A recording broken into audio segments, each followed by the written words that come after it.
अस्सलामुअलैकुम dear friends, मुझे उम्मीद है कि आप सब ठीक ठाक होंगे। आप मेरी वीडियोस को लाइक कर रहे हैं और जो देख रहे हैं, मुझे खुशी हुई है। और इसके अलावा मैं बिगनर के लिए जो है ना ये एक और नई वीडियो लेके आई हूँ।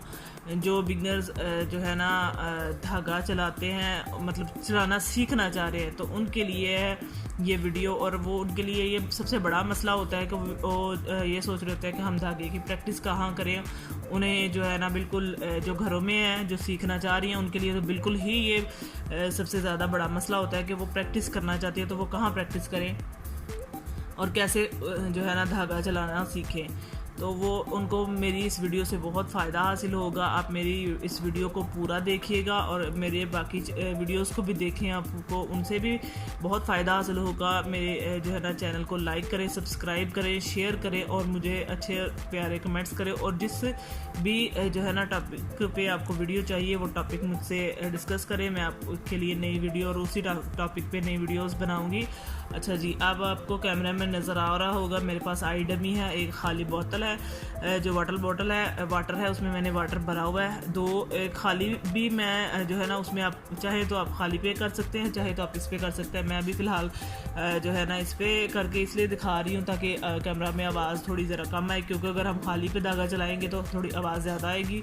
और बोतल का प्लेन होना ज़रूरी है। आप बिगनर के अगर किसी चेयर पे बैठ के प्रैक्टिस कर रहे हैं तो आप चेयर की साइड पे भी प्रैक्टिस कर सकते हैं, इस पे भी कर सकते हैं। आपने धागा को इस तरह मतलब पकड़ना है, एक मतलब समझ लें कि 1 फीट लंबा धागा लेना है। उस धागे की इस वाली नोक को आपने मुंह में जो है ना दांत के नीचे दबाना है। लास्ट जो आप क्या उसे जो है ना अपने दांत के लास्ट वाले हिस्से में उसको दबाना है, दाढ़ के नीचे उसको अंदर दबा के जब आपने धागा दबा लेना है, उसके बाद फिर आपने उसकी कैंची बनानी है।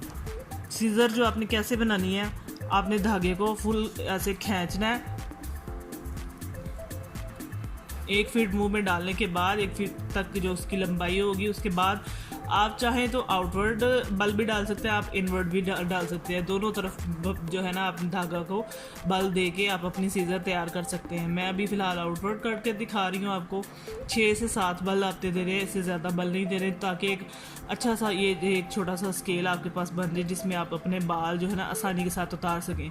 अभी हम फ़िलहाल बाल नहीं उतार रहे, तो इसलिए मैं आपको जो है ना एक अच्छा जी ये देखें, एक जो है ना स्केल मेरे पास बन गया है। ये इसको हमने इस बॉटल के ऊपर चलाना है। ये मैं सब चलाना दिखा रही हूँ, सिखा रही हूँ। आप इसको अपने धागे के नाखून के अंदर भी ले सकते हैं। थोड़ी आपकी सीजर ऐसे ऐसे चले और आपने इसको थंब इम्प्रेशन से जो है ना दबाना है इस धागे को। ये जो आपके मुंह में है उसको आपने नहीं खींचना, सर को ज़्यादा मतलब खींचना नहीं, इसको सिर्फ इसको दबाना है और वो आपका धागा आपकी सीजर चलेगी। आप इसमें भी दबा सकते हैं, और जिनको अगर ऐसे मसला है तो आप सिंपल भी ऐसे चला सकते हैं। अब मैं आपको ये चला के दिखाऊंगी। ये देखिए, अब मैं भी क्योंकि जाहिर सी बात है धागा है मेरे मुंह में, तो आपको आवाज़ जो थोड़ी डिफरेंट लगेगी। तो अगर समझ ना आए तो मैं कोशिश करूँगी कि मैं क्लियरली बोलूँ। ये देखिए, मैं इसको चलाने लगी हूँ थंब इम्प्रेशन से।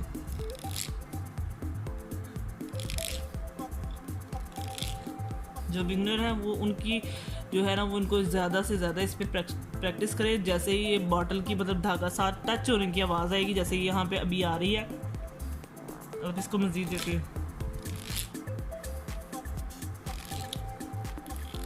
ये इसके ऊपर टच होने की आवाज़ है, इसके साथ रगड़ खा रहा है धागा। और फिर आपको इसके ऊपर मिकदार भी देखनी होगी कि इसके ऊपर जो है ना धागे की कितनी आवाज़ आ रही है। अगर आप खाली बोतल लेती हैं तो उसके ऊपर आपको ज़्यादा आवाज़ आएगी और ज़्यादा आवाज़ पता चलेगा। और फिर प्रेशर का भी आपको खुद पता चलेगा कि आप जो है ना कितना प्रेशर धागे पे दे रहे हैं। आपने धागे के ऊपर इतना प्रेशर नहीं देना कि जो है ना जहाँ से आप बाल उतार रहे हों या जहाँ पे आप धागा चला रहे हो उसके ऊपर जो है ना लाइंस बन जाएँ।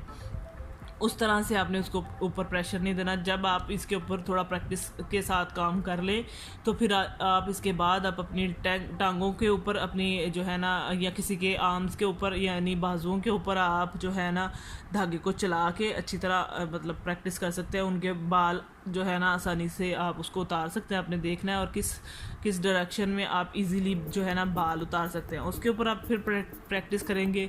उसके बाद जब आप का ये प्रोसीजर ख़त्म हो जाए प्रैक्टिस का कि आप सिंपल वे में आप सादा जो है ना पूरे आप बाजुओं के या अपनी पूरी टांगों के आप बाल उतार लेते हैं धागे के साथ। उसके बाद बारी आती है आईब्रोज़ बनाने की।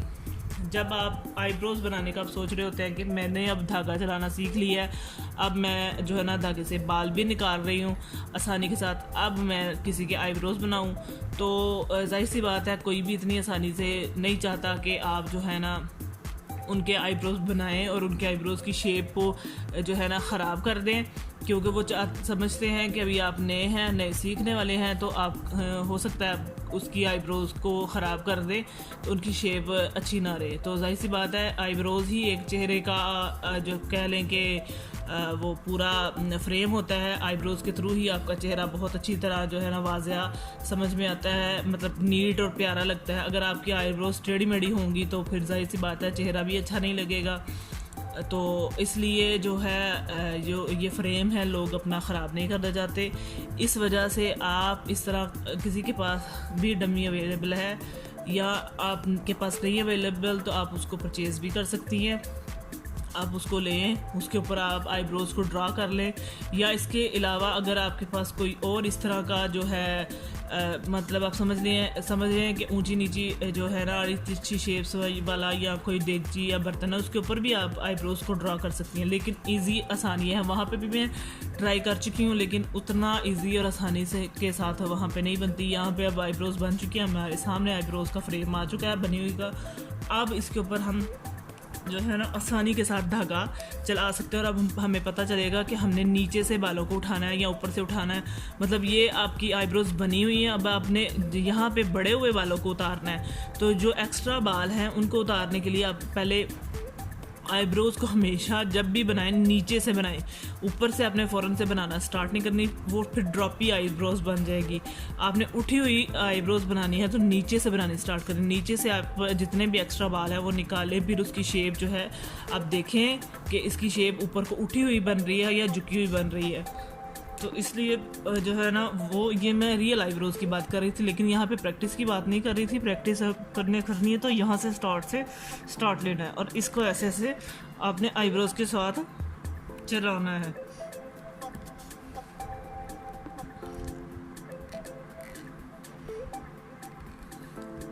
ये देखिए मैं यहाँ पे चला के आपको दिखा रही हूँ, फिर आप ऊपर चलाएं, नीचे चलाएं, आपको फिर पता चलेगा कि आपने आईब्रोज़ के ऊपर से कैसे कैसे बाल उतारने हैं। अब आपने यहाँ पे धागा चलाने के बाद आपने दूसरी आईब्रोज़ को थोड़ा टेढ़ा कर लेना है, क्योंकि जो लोग दोनों हाथों से धागा चला लेते हैं वो तो फ्रंट पे ही खड़े होकर आईब्रोज़ कर लेते हैं, लेकिन हमें दूसरी आईब्रोज़ बनाने के लिए जो एक हाथ से धागा चलाते हैं उनको आईब्रोज़ दूसरी बनाने के लिए जो है ना हमारी बैक पे जाना पड़ता है। तो इसलिए इसको डमी को टेढ़ा किया मैंने, तो इसकी बैक से जाके आप यहाँ पे भी आप नीचे से पहले आईब्रोज़ बनाएंगी। प्रैक्टिस जो है ना हमेशा प्रैक्टिस उसी तरीके से करनी चाहिए जिस तरीके से ओरिजिनली हमने काम करना है।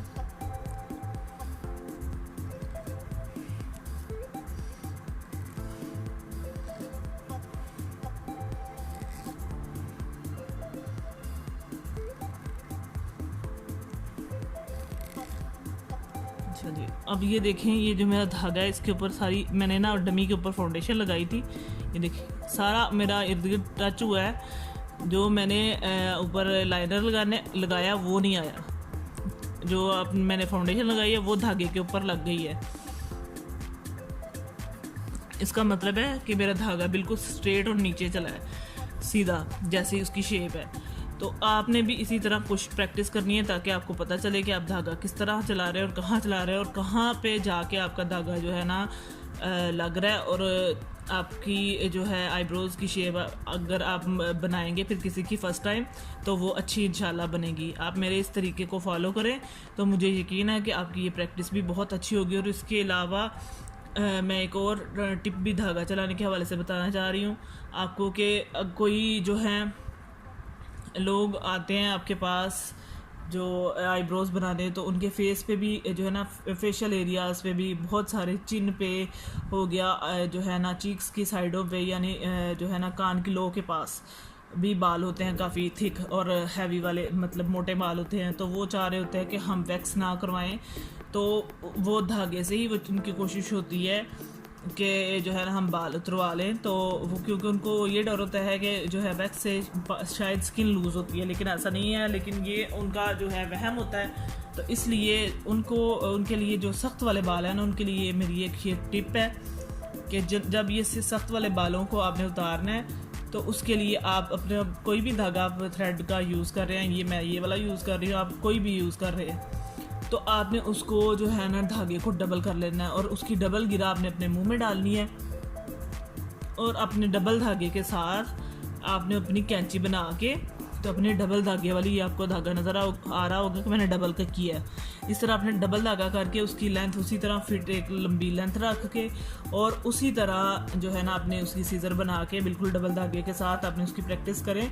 उसके साथ ही आप उसका जो है ना सख्त वाले हार्श वाले बाल बिल्कुल आसानी से उतार सकेंगे और जो है ना आराम से उतर भी जाएंगे। फिर वहाँ पर इतनी ज़्यादा पेन भी नहीं होगी। और जिनको पेन होती है बहुत ज़्यादा, उनके लिए भी ये ट्रिक जो है ना बहुत अच्छी है कि वो डबल धागे के साथ उनकी जो है ना आईब्रोज या जो भी अपर लिप्स यानी प्लकिंग वगैरह करें, उससे उनको ज़्यादा पेन नहीं होगी। पेन तो जाहिर सी बात है होती है, लेकिन इस ट्रिक से ज़रा बाल जो है ना आराम से खींचा जाएगा और उस पेन ज़्यादा फील नहीं होगी और धागा चुभेगा भी नहीं।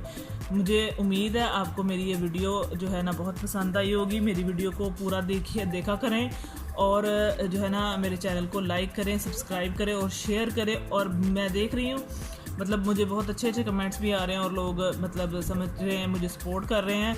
तो आप वीडियोस को देखते हैं, तो मेरी वीडियोस को अगर देखते हैं तो उनको प्लीज़ लाइक और शेयर और सब्सक्राइब लाजमी करें। यानी 100% बंदा तो देख रहा होता है वीडियोस को, लेकिन जो है ना सब्सक्राइब बहुत कम लोग करते हैं। तो सब्सक्राइब करने से दूसरा हमारा हौसला ही बढ़ता है।